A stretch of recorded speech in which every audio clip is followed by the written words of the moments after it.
What's up, everybody?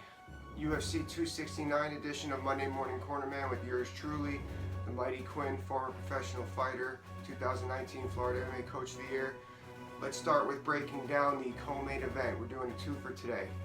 Amanda Nunes, greatest female fighter to ever live in mixed martial arts, had a rough day at the office. That's exactly all I think it is. What does that mean? There's this common misconception that the champ, they say to beat the champ, you got to beat the champ. I don't really believe in that. I believe that everyone's on an even playing ground.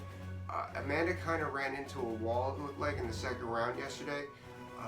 And people, it really is a shame that people are going to think about her for what they saw within that 2 or 3 minutes. We have to remember that she won the bantamweight title in July of 2016, so that's 5.5 years ago. She's been on top in the bantamweight division alone, okay? And then I think it was in December of 2017, 2018, you know, what was that, 3-4 years? I don't remember what year it was because it's just a bit of a blur. Then she beat the then greatest female fighter in Cyborg. And let's look at her track record along the way. Ronda Rousey, one of the biggest names our sport have ever seen, knocked her out in the first round. Miesha Tate, obviously, we talked about Holly Holm, recycled everything. She has been on top, head and shoulders above everybody else for 5 years, 5.5 years. We saw a blip last night. I believe that's all it was.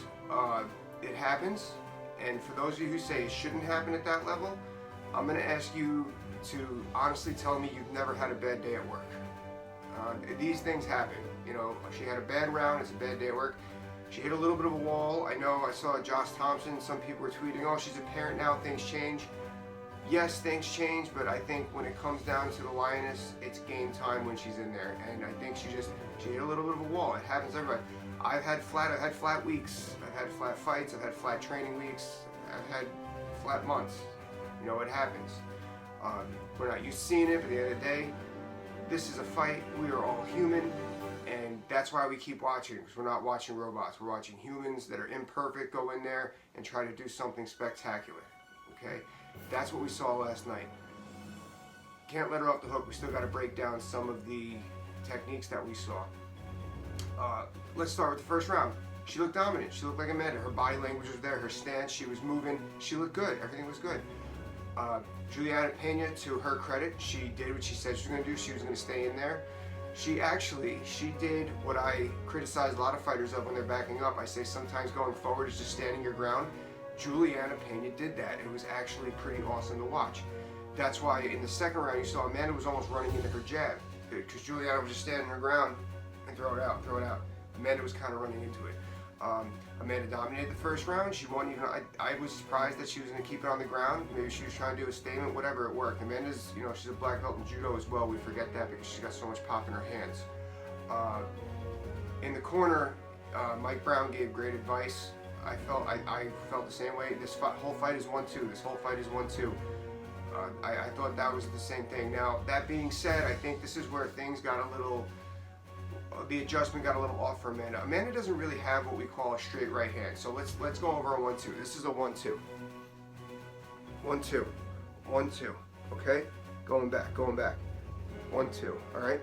Now, Amanda doesn't really have a true right hand. A true straight right hand. What do I mean by that? Amanda gets her power from the angles she creates. That's how she's knocked out Chris Cyborg. It's how she knocked out Miesha Tate. Holly Holm was the head kick. Amanda is able to create angles like nobody else in the world. That I don't want to. Not that it was an Achilles heel last night, but it almost kind of hurt that game plan, because it almost looked like if you watched the fight again, she was throwing like this. This is the straight. This is the off center. I throw that. I don't have a straight right hand either. This is the off center. Boom. Boom. Okay, her head was kind of coming off.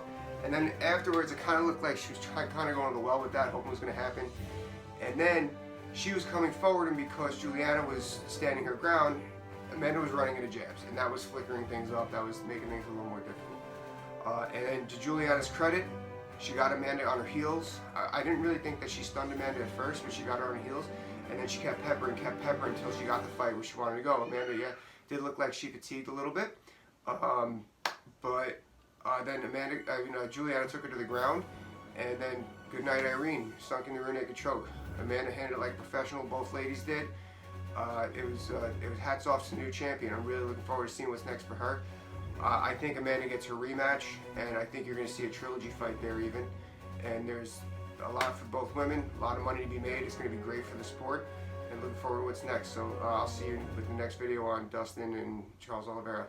Thanks guys, don't forget to like, click, and subscribe.